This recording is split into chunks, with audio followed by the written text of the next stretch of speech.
வீரகேசரி நேயர்கள் அனைவருக்கும் வணக்கம். நாம் மற்றும் ஒரு முக்கியமான நேர்காணலில் உங்களை சந்திக்கின்றோம். உங்களுக்கு தெரியும், இந்த கடல் கடந்த இந்திய வம்சாலை மக்களுக்கான இந்த குடியுரிமை, இந்த புதிய இந்திய அரசாங்கத்தின் புதிய அறிவிப்பு, இது தொடர்பாக இன்னும் இலங்கையில் இருக்கின்ற இந்திய வம்சாலை மக்களுக்கு சந்தேகங்கள் காணப்படுகின்றன. அது தொடர்பான தெளிவுகள் தேவைப்படுகின்றன. அது மட்டுமன்றி இந்த புதிய நிபந்தனை தளர்வுகளுக்கு முக்கிய பங்களிப்பு செய்தது யார், அதன் பின்னணி என்ன என்பது தொடர்பாக நாங்கள் இன்று உரையாடுவதற்கு தயாராகின்றோம். நீங்கள் அனுப்பிய உங்களது கேள்விகள் தான் இங்கு நாங்கள் எழுப்பவிருக்கின்றோம். இன்று நாங்கள் கோபியோ அமைப்பின் இலங்கை கிளை, அதாவது உலகளாவிய, அதாவது இந்திய வம்சாலை மக்களுக்கான உலகளாவிய அமைப்பின் இலங்கை கிளையின் தலைவர், பிரபல வர்த்தகர், மதிப்புக்குரிய எஸ் சண்முகநாதன் அவர்களை சந்திக்கின்றோம். வணக்கம் சார். வணக்கம். எங்களுக்கு தெரியும், அதாவது இந்த கோபியோ அமைப்பின் இந்த இலங்கை கிளை எந்த அளவு தூரம் இந்த ஓசிஐ எனப்படுகின்ற இந்த அந்தஸ்தை பெற்றுக் கொள்வதற்கு பங்களிப்பு செய்தது என்று நாம் ஆரம்பத்திலிருந்து வருவோம். முதலில் எங்களுக்கு தெளிவுபடுத்துங்கள், இந்த கடல் கடந்த இந்திய பிரஜல அட்டை என்றால் என்ன, அதனை பற்றிய ஒரு தெளிவை சுருக்கமாக. கோபியோ அமைப்பு 2000 ஆண்டில் உருவானது. அந்த நேரத்தில் 2002ஆம் ஆண்டில் இந்த ஓசிஐ, அந்த நேரம் இப்போ பிஐஓ என்ற கொடுத்தார்கள். அது உலகளாவிய இந்திய வம்சாவளி மக்களுக்கு வழங்கப்பட்டது. அந்த நேரத்தில் இலங்கை மக்களுக்கு அது கொடுக்கப்படவில்லை. அதை அந்த கோபியோ அமைப்பு இந்திய அரசாங்கத்துடன் கலந்துரையாடி 3 வருடங்களுக்கு பிறகு இலங்கையர்களுக்கு, அதாவது இந்திய வம்சாவளி இலங்கையர்களுக்கு வழங்கப்பட்டது. இது பெரிய சாதனையாகும். அது ஓசிஐ என்பது என்னவென்றால், அது ஓசி சிட்டிசன் ஆஃப் இந்தியா, வெளிநாட்டு இந்தியர்களுக்குரிய ஒரு பிரஜா உரிமை அல்ல, ஒரு சிட்டிசன்ஷிப் என்ற ஒரு ஓசி சிட்டிசன், வாழ்நாள் விசா என்று கூறலாம். அதாவது அதில் உங்களுக்கு வாழ்நாள் விசா வழங்கப்படுகின்றது. நீங்கள் எந்த நேரமும் பிரச்சனை இல்லாமல் அந்த அட்டையுடன் இந்தியாவுக்கு செல்லலாம். அங்கே எவ்வளவு நாட்கள் வேணாலும் தங்கலாம். அங்கு நீங்கள் வியாபாரம் செய்யலாம், காணி வாங்கலாம், படிக்கலாம், வேலை செய்யலாம், வங்கி கணக்கு திறக்கலாம். அதாவது இந்திய குடிமகனுக்குள்ள சகல உரிமைகளும் உண்டு. வாக்களிப்பு செய்ய முடியாது, மற்றது வாக்கு கேட்க முடியாது, மற்றது விவசாய நிலங்களை கொள்ளணும் செய்ய முடியாது. அதை தவிர இந்தியர்களுக்குள்ள சகல சலுகைகளும் உரிமைகளும் அவர்களுக்கு உண்டு. அது ஒரு பெரிய ஒரு கிஃப்ட். அதாவது இப்ப உலக நாடுகளில் உங்களுக்கு தெரியும், தென்னாப்பிரிக்கா, மலேசியா, சிங்கப்பூர், மொரிஷியஸ், டிரினிடாட், டொபேகோ போன்ற நாடுகளில் இருக்கின்ற இந்திய வம்சாலை மக்களுக்கு இது அது இலங்கை உட்பட இந்த நாடுகளுக்கு இந்த சலுகை இந்திய அரசாங்கத்தினால் வழங்கப்படுகிறது. மலேசியா தான் இந்தியர்கள் அதிகமாக வாழ்கின்றனர் நினைக்கின்றேன். அடுத்ததாக இலங்கை. இப்போது நாம் இந்த புதிய தளர்வுகள் பற்றி பிறகு பேசலாம். அது இந்த இலங்கைக்கு இது கிடைத்த வரலாறு, கோபியோ எவ்வாறான பங்களிப்பை செய்தது? இப்போ நீங்கள் கோபியோ அமைப்பின் தலைவர் என்ற வகையில், இலங்கைகளின் தலைவர் என்ற வகையில் எவ்வாறான முயற்சிகளை உங்கள் அமைப்பு இதற்காக மேற்கொண்டது? அதாவது நான் சொன்னபடி 2002 இலங்கை பொழுது இலங்கைக்கு தரப்படவில்லை. அதை நாங்கள் இந்திய தூதரம் மூலியமாகவும் இந்திய அரசாங்கத்தில் நேரடியாகவும் முன்னால் இருந்த தலைவர்கள் மிகவும் பாடுபட்டு அங்கு சென்று அமைச்சர்களை சந்தித்து எங்களுடைய கோரிக்கைகளை முன்வைத்து 3 வருடங்களுக்கு பிறகு இது கிடைக்கும். அதாவது நீங்கள் இதற்காக பிரத்யேகமாக சில நடவடிக்கைகள் எடுக்க வேண்டியிருந்தது, சந்திப்புகள், ஆவணங்கள், நிறைய இங்கத்திய டாக்குமெண்ட்ஸ் எல்லாத்தையும் கொடுத்து அவர்கள் அந்த இலங்கை தவிர சில நாடுகள் அந்த என்டைட்டில்மெண்ட் ஆட்டப்பட்டிருந்தது. அதை நாங்கள் உள்வாங்கிக் கொண்டோம், அந்த இலங்கையை சேர்த்துக் கொண்டோம். அதன்படி ஆரம்பத்தில் இதனை பெறுவதற்கு இருந்த தேவைகள் என்ன டாக்குமெண்ட்ஸ் நாங்கள் கொடுக்க வேண்டியிருந்தது? அதற்கான படிமுறை எப்படி இருந்தது 2006ஆம் ஆண்டு தொடங்கும் போது? இந்த நேரத்தில் அதாவது நீங்கள்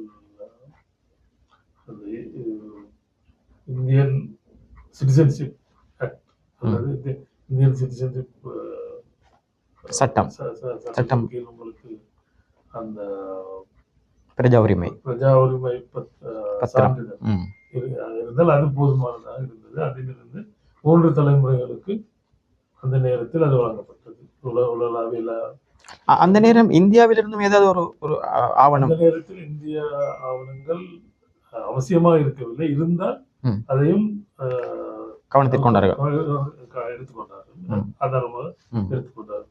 ஒரு சிலருக்கு பிரஜா உரிமை இல்லை, ஆனால் இந்திய ஆதாரங்கள் இருக்கும் பொழுது அதை ஏற்றுக்கொள்ளப்பட்டதாக தான் நினைக்கின்றேன். இப்போது என்ன மாற்றம் செய்யப்பட்டிருக்கிறது? இப்போ உங்களுக்கு தெரியும், இந்திய உதவி ஜனாதிபதி இலங்கை வந்திருந்த போது ஒரு புதிய அறிவிப்பை வெளியிட்டிருந்தார். தலைமுறைகள் 6வது தலைமுறை என்று குறிப்பிட்டார். அது மட்டுமல்ல இலங்கையின் ஆவணமே போதும் என்று குறிப்பிட்டிருந்தார். இதை பற்றி விளக்க முடியுமா? அந்த இந்திய 2-3 வருடங்களுக்கு முன்னால் அந்த ஆவணங்களில் இந்திய ஆவணங்கள் மிக முக்கியம் என்று இந்திய தூதரம் கேட்டுக்கொண்டது. ஆகவே அந்த இந்திய ஆவணங்கள் இல்லாதவர்களுக்கு அந்த ஊசியை கொடுப்பது தடைப்பட்டது. அதை நாங்கள் இந்திய தூதரத்திடம் தொடர்ந்து கதைத்து அதை முன்ன மாதிரி அந்த இலங்கை ஆவணங்களை ஏற்றுக்கொள்ள கேட்டுக்கொண்டோம். அதற்கு அமைய அவர்கள் இப்பொழுது துணை ஜனாதிபதி வந்து வரும்பொழுது அதை எங்களுக்கு அறிவித்தார். அதே நேரத்தில் அந்த முன்னைய காலத்தில் கொடுத்த 3 தலைமுறைகள் என்ற நிலையிலிருந்து 6ஆம் தலைமுறை வரைக்கு செல்லுபடியாகும் என்று அறிவித்திருக்கின்றார். இந்த மொரீஷியஸ் நாடுகளில் 7 தலைமுறைகளுக்கு வழங்கப்பட்டிருக்கின்றது. மலேசியா, ஸ்ரீலங்கா போன்ற நாடுகளுக்கு 6 தலைமுறைகளுக்கு இப்பொழுது இது வழங்கப்பட்டிருக்கிறது. அதாவது இந்த 6வது தலைமுறை என்றால் என்ன என்ற ஒரு கேள்வி மக்கள் மத்தியில் காணப்படுகிறது. அதை சற்று விளக்க முடியுமா? அதாவது உங்கள் பிள்ளைகள் அப்படியா, அது எப்படியா? அதாவது முதலாவது பிரஜா உரிமை பெற்ற அந்த நேரத்தில் பெற்றவருடைய 1950ஆம் ஆண்டு இருந்து அவர் முதலாவது தலைமுறை. அதிலிருந்து இன்னொரு 5 தலைமுறைக்கு இது செல்லுபடியாகும். அப்படின்னால எதிர்வரும் காலத்துக்காக தான் அது. இந்த இந்திய அரசாங்கம் இந்த புதிய நடைமுறைகளை தளர்த்தியமைக்கு கோபி அமைப்பு மற்றும் பல்வேறு தரப்பினர் நடத்திய இந்திய தரப்பினர் நடத்திய பேச்சுவார்த்தைகள் மட்டும் காரணமா, அல்லது வேற என்ன நீங்கள் நினைக்கிறீர்கள் இந்த திடீர் மாற்றம்? எங்களை பொறுத்தவரையில் கோபியோ அமைப்பின் வேண்டுகோள் பரிசீலிக்கப்பட்டிருக்கிறது. அது தவிர மற்றவர்களும் இதற்காக ஒத்தாசை எடுத்திருக்கின்றார்கள். எல்லோருடைய ஒரு சப்போர்ட் மூலமாக தான் இது வந்திருக்கு. இப்போது கூறுங்க திரு சண்முகநாதன் அவர்களே, அதாவது இப்போது இந்த நேர்காணலை பார்த்து கொண்டிருக்கின்ற ஒரு இந்திய வம்சாவளி மகன் இலங்கையில் இப்போது அதை எடுக்க இந்த அந்தஸ்தை பெற வேண்டும் என்றால் அவர் என்ன செய்ய வேண்டும்? முதல் கூறியது போல முதலில் அவருடைய மூதாதையினருடைய அந்த இலங்கை பிரஜா உரிமை சான்றிதழ் இருக்க வேண்டும். அது இருந்தால் அதிலிருந்து அடுத்த வரும் தலைமுறைகளுக்கான பிறப்பு சான்றிதழை வைத்து அவர் அந்த யோசியைக்கான விண்ணப்பத்தை இணைய மூலமாக விண்ணப்பிக்கலாம். இணைய மூலமாக தான் விண்ணப்பிக்கலாம். அதாவது இந்தியன் ஹை கமிஷன் அந்த வெப்சைட் இருக்குது, அதன் மூலியமாக தான் விண்ணப்பிக்க வேண்டும். நேரில் ஒன்றும் செய்ய முடியாது. அதாவது முதலில் விண்ணப்பித்து அதை பிரிண்ட் செய்து கொண்டே கொடுக்கலாம். அதாவது இப்ப ஒருவருக்கு தன்னுடைய தந்தையிடம் இந்த பிரஜா உரிமை இருக்கிறது தற்போது, அவர் அதை எடுத்துக்கொண்டு மீண்டும் ஆட்பதிவு திணைக்களத்துக்கு சென்று அந்த இந்திய வம்சாவளி அந்த பிரிவில் மீண்டும் சர்டிஃபை பண்ணிக்கொள்ள வேண்டுமா? அதாவது யாரும் வைத்திருக்கிறதெல்லாம் ஒரு காப்பியாக தான் இருக்கும். ஆகவே அதை அந்த மினிஸ்ட்ரி ஆஃப் ஃபாரின் அஃபேர்ஸ் அந்த அங்கே கொண்டு போய் அதை அவர் அத்தாட்சிப்படுத்தி எடுக்க வேண்டும். அதை கொண்டு போய் கொடுத்தால்தான் அவர்கள் அந்த இந்திய தூதரம் ஏற்றுக்கொள்ளும். எங்கு அதை அத்தாட்சிப்படுத்த வேண்டும்? ஆட்பதிவு திணைக்களத்தில் அல்லது ஆட்பதிவு திணைக்களத்தில் ஒரு பிரிவு இருக்கிறது இந்திய வம்சாவளி மக்கள். இந்த பர்த் சர்டிஃபிகேட் அதுதான் நாங்கள். ஆனால் அவர்களுக்கு மினிஸ்ட்ரி ஆஃப் வெளிவிவகார அமைச்சர் எமது வெளிவிவகார அமைச்சிடம் அந்த உறுதிப்படுத்த வேண்டும்.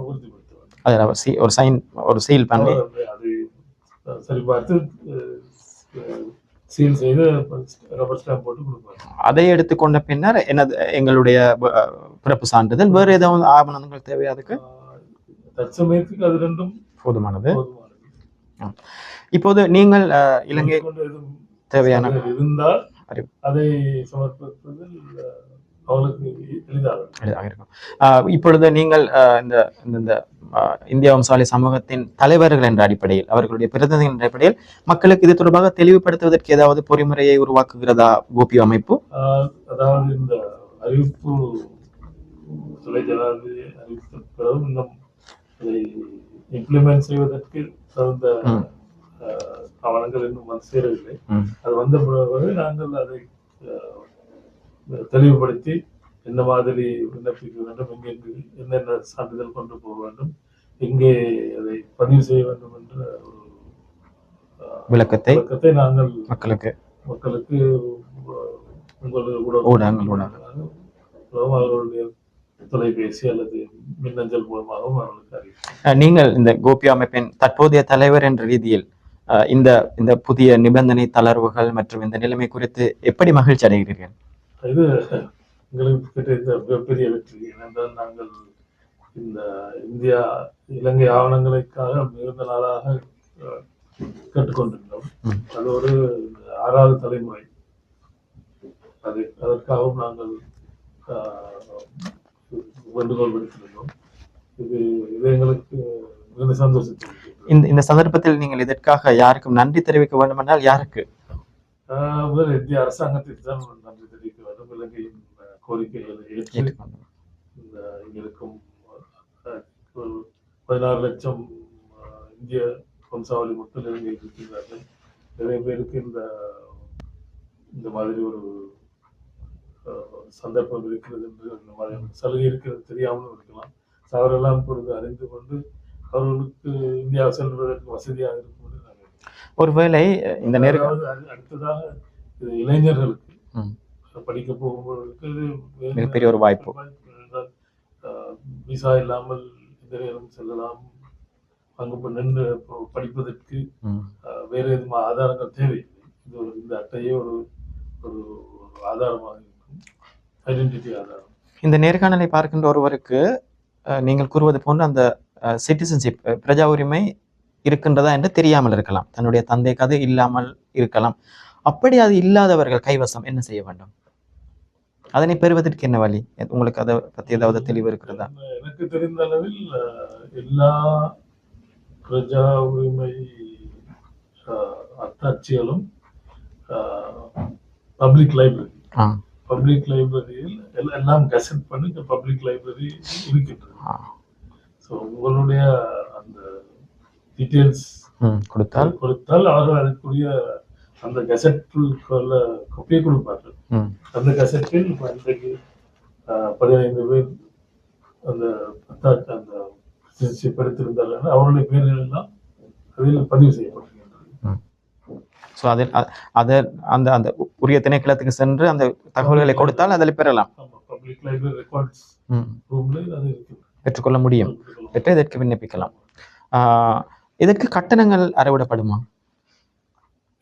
இந்த சிட்டிசன்ஷிப் இல்ல இந்த இந்தியன் ஓசிஐ பெறுவதற்கு $100 அவருடைய கட்டணம். அதாவது நீங்கள் விண்ணப்பிக்கும் போது செலுத்த வேண்டும். விண்ணப்பித்து அவர்கள் அதை சரி பார்த்து அவர்கள் சரி என்று சொன்ன பிறகு அவங்க சொல்வார்கள் கட்டணம். ஒரு முறை தான், ஒரே முறை, லைஃப் டைம் ஒரு முறை கட்ட வேண்டும். அதன் பின்னர் நீங்கள் எப்போது வேணாலும் இந்தியா போகலாம், வரலாம். டிக்கெட்டை புக் பண்ணியாச்சு, போயாச்சு, போகலாம். அந்த பிரச்சனை. அதற்கு ஒரு சில ரிக்வயர்மெண்ட்ஸ் இருக்கிறது. அதாவது 50 வயதுக்கு நீங்கள் 50 வயதை கடந்தவுடன் எடுத்து புது பாஸ்போர்ட் கட்டாயம் நீங்கள் அவருடைய இணையதளத்தில் பதிவு செய்ய வேண்டும். இப்பொழுது அவர் சொல்லியிருக்கார்கள், ஒவ்வொரு தடவையும் நீங்கள் புது பாஸ்போர்ட் எடுக்கும்போது அந்த பாஸ்போர்ட்டை நீங்கள் இணையதளத்தில் பதிவு செய்ய வேண்டும். இந்தியாவுக்கு செல்லும் போது அங்கு விமான நிலையங்களில் வளமையான நடைமுறை தானா இல்லது எமக்கு தனி கவுண்டர் இருக்குமா? பல விமான நிலையங்களில் தனி கவுண்டர்கள் வைத்திருக்கிறார்கள். இலகுவாக எமது தேவைகளை நிறைவேற்றிக் கொள்ள முடியும். ஒரு சில விமான நிலையங்களில் இந்த செக்ஷனில் அதிக கூட்டம் இருக்கின்றது. இந்திய வம்சாவளி. இலங்கை மட்டுமல்ல, இலங்கை, ம். அமெரிக்கா, மலேசியா போன்ற நாடுகளில் வருகின்றார்கள். நான் நேரில் பார்த்திருக்கின்றேன். ம். ஓசிஐ கவுண்டரில் அதிகமாக அதிகமாக இருக்கு. நீங்கள் எப்படி இதனை பார்க்கிறீர்கள்? இதனை இலங்கையில் இருக்கின்ற இந்திய வம்சாவளி மக்கள் எப்படி பயன்படுத்திக் கொள்ள வேண்டும்? இதனோட என்ன நன்மைகள் கிடைக்கும் பொருளாதார ரீதியாக? ஏன்னா இன்று இந்தியா மிகப்பெரிய ஒரு பொருளாதார வல்லரசாக மாறிக்கொண்டிருக்கிறது. அதை நாம் எப்படி பயன்படுத்த முடியும்? உங்களுக்கு இப்போ பயணம் இலகுவாக இருக்கின்றதா? உங்களுடைய பிஸ்னஸ் ரிலேஷன்ஷிப்பை கூட்டிக் கொள்ளலாம். உங்கள் ஏதாவது ரிலேஷன்ஷிப்பை கூட்டுறதற்கு எளிதாக இருக்கும். இது நிறைய கான்ஃபரன்ஸ் அந்த மாதிரி இடங்களுக்கு போய் அடிக்கடி போகலாம். அந்த மாதிரி போகும்போது உங்களுக்கு அந்த சந்தர்ப்பங்கள், வியாபார சந்தர்ப்பங்கள் வரும், புது ஐடியாக்கள் வரும், புது பொருட்கள் வாங்கலாம். அந்த வியாபாரத்திற்கு வர்த்தகத்துறைக்கு ஒரு மிகப்பெரிய ஒரு இறுதியாக சண்முகநாதன் அவர்களே, இலங்கை இந்திய உறவு இன்று மிக முக்கியமான ஒன்றாக இருக்கின்றது. இந்த இலங்கை இந்திய உறவுக்கு இந்த ஓசிஐ என்பது ஒரு பாலமாக இருக்குமா? அது எப்படி பரிணாமிக்கும் என்று நீங்கள் நினைக்கிறீர்கள்? இலங்கை இந்தியா எப்பொழுதுமே உயர்ந்த நிலையில் இருக்கின்றது. இந்தியாதான் எந்த நேரமும் எந்த நிலை ஏற்பட்டாலும் முதலில் வந்து உதவி செய்வது இந்தியா தான். அதோடு கலாச்சாரம், கலை, வர்த்தகம், பல துறைகளிலும் இந்தியாவோடு மிகுந்த தொடர்பு இருக்கின்றது. எனவே இந்த ஓசிஐ சலுகை அதை மேம்படுத்தும், இலங்கை இந்திய உறவை அடுத்த கட்டத்தை கொண்டு செல்லும், மிகவும் எளிதாக மாற்றும். இறுதியாக நீங்கள் இந்திய வம்சாவளி மக்களுக்கு என்ன கூற விரும்புகிறீர்கள்? இதை எப்படி அவர்கள் பயன்படுத்த வேண்டும்? கூறியது போல இந்த சலுகை எல்லோருக்கும் இருக்கின்றது. யார் யாருக்கு அது தேவைப்படுகின்றதோ அவர்கள் அந்த இந்திய தூதரகத்தின் இணையதளத்தில் அதற்கான விண்ணப்பிப்பதற்கான வெப்சைட் விடயங்களை போட்டிருக்கிறார். அதை பார்த்து அவர்கள் அதை பூர்த்தி செய்து அது தகுந்த ஆவணங்களை சமர்ப்பித்தால் அவர்கள் அதை இலகில் பெற்றுக்கொள்ளலாம். இறுதியாக கோபியோ அமைப்பு தொடர்பாகவும் கேள்வி ஒன்று எழுப்பாமல் இந்த நேர்காணலை முடிக்க முடியாது. இந்த விடயத்தில் கோபியோ அமைப்பு மிகப்பெரிய பங்களிப்பை செய்திருக்கிறது. அதே போன்று எதிர்காலத்தில் ஒரு தலைவர் என்ற ரீதியில் கோபியோ அமைப்பினூடாக நீங்கள் இந்திய வம்சாவளி மக்களின் நலனுக்காக என்ன திட்டங்கள் செய்கிறீர்கள், என்ன செய்து கொண்டிருக்கிறீர்கள், அதை பற்றி விரும்பினால் நீங்கள் விளக்கம் அளிக்கலாம். கோபியோ இவ்வளவு நாளும் நாங்கள் இதைத்தான் முதல் பிரதான விடயமாக நாங்கள் கல்விக்காக இந்திய அரசாங்கத்துடன் எல்லா துறைகளிலும் ஸ்காலர்ஷிப்பை அதிகரிப்பதற்கு கற்றுக்கொண்டிருக்கின்றோம். அதை இலங்கையில் உள்ள இந்திய வம்சாவளி மக்கள் நாங்கள் பேர்கேசரி மூலமாகவும் அறிக்கையில் போடுகின்றோம். அவர்கள் அதை பயன்படுத்தி அந்த தருணத்தை பாதித்துக் கொள்ள வேண்டும். இந்தியாவில் ஸ்காலர்ஷிப் நிறைய இருக்கின்றது. அது இந்தியாவில் படிக்கும் பொழுது அவங்களுக்கு அங்கே வேலை செய்யும் வாய்ப்பும் கிடைக்கின்றது. ஆகவே இதை அவர்கள் பெனிஃபிட் எடுத்துக்கொண்டால் நல்லது நினைக்கின்றனர். அதாவது திரு மதிப்புக்குரிய சண்முகநாதன் தலைமைத்துவமாக இருக்கின்ற காலப்பகுதியில் இந்த வெற்றி கிடைத்தமையை எப்படி உணர்கிறீர்கள்? அது நான் சொல்லுவேன், எனக்கு கிடைத்த அதிர்ஷ்டம். உங்களுக்கு முன்னாள் தலைவர்கள் இதற்காக மிகுந்த பாடுபட்டிருக்கிறார்கள். இது நான் இருக்கும் பொழுது நடந்தது எனக்கு கிடைத்த அதிர்ஷ்டமாக தான் நினைக்கின்றேன். நன்றி. உங்கள் நேரத்தை ஒதுக்கி மக்களுக்கு இந்த தெளிவுபடுத்தலாங்க. நன்றி.